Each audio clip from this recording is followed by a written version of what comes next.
Hi, my dear beloveds. Um, I'm just going to do a short video for you guys today.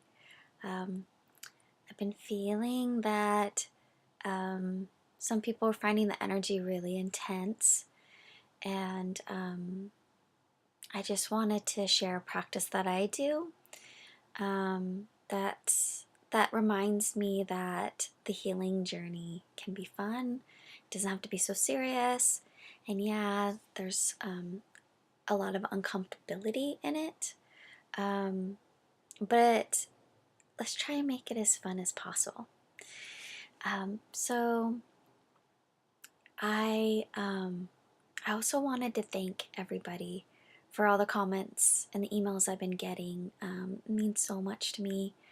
I do want to let you know that I am being called to practice anchoring future timelines in the present moment.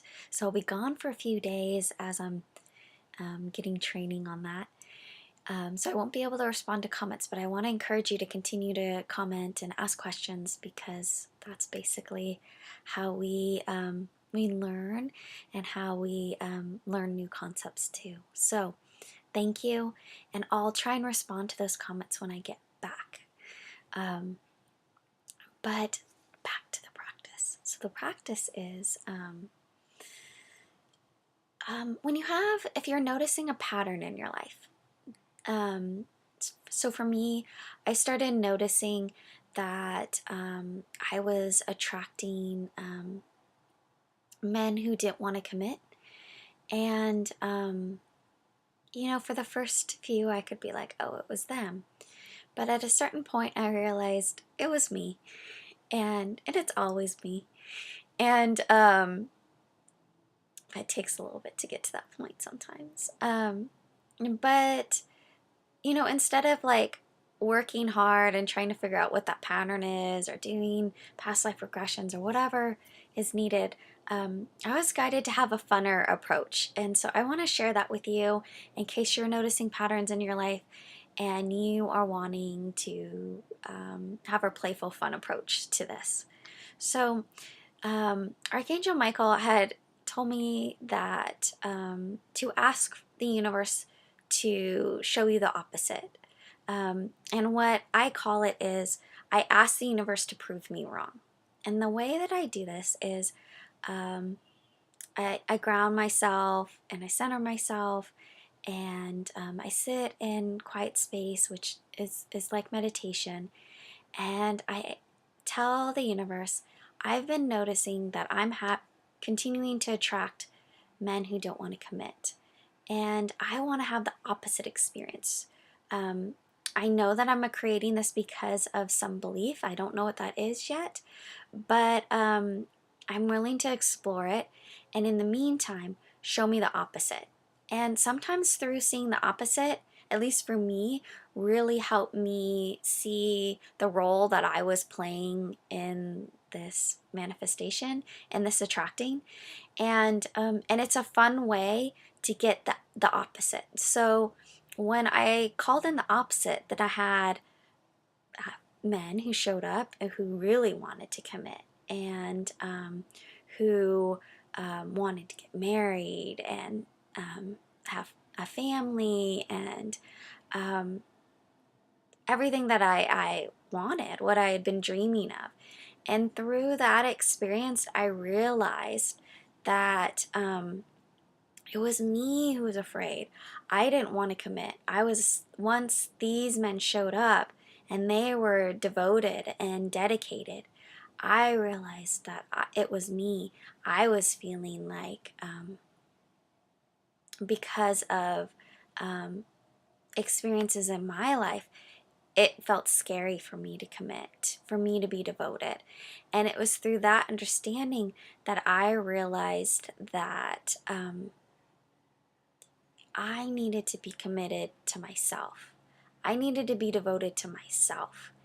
And upon being devoted into myself, and committed to my happiness and to my spiritual path, into my guidance, into my authenticity, then it didn't become as scary anymore. You know, when those men come forward and they want to commit, I can honestly sit within myself and ask myself, is this something that I really want? Um, and then I can make a heart-centered decision on that. And I'm not being pulled by the past, and I'm not being influenced by past experiences. I'm sitting in my heart and I'm feeling into it, and I'm deciding if this is for my highest good or not. And it doesn't have to be that serious either, but I mean, you get this moment where you get to enjoy your dreams. You know, you get this moment where you get to enjoy what you've been asking for and what you've been wanting, and it's a very blissful time. And you realize that you deserve these things, because we deserve to have our dreams come true, and it's just our past experiences that are creating blocks in our ability to manifest them. So you get this time that's delightful and blissful. And then of course, after that, then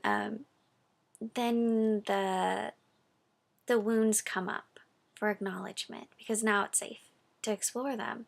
And so then you have to hold those, and that's not always that comfortable, but it kind of comes into the sacred time. I call this my sacred time, where I'm holding and honoring and acknowledging the parts of me that didn't get the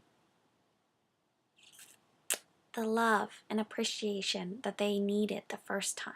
And so I get a second chance at giving it to them. And so I just make it my sacred, special time where I get to sit with myself and hold those young parts of myself and really love them like they wanted to be loved, but because of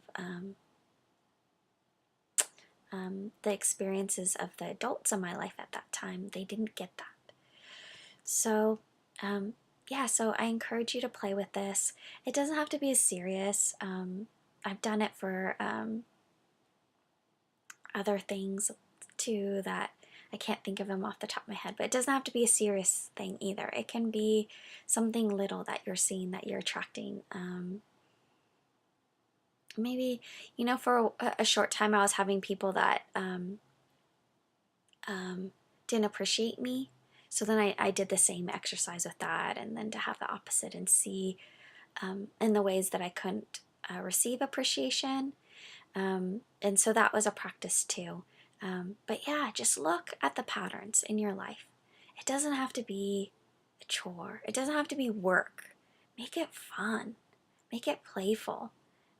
We're here to have fun, and we're here to experience all the joys, all the pleasure, all the love that is available to us. And we're on a training mission to learn how to open our hearts again, how to open our solar plexus, so that we can receive all the pleasure that's there.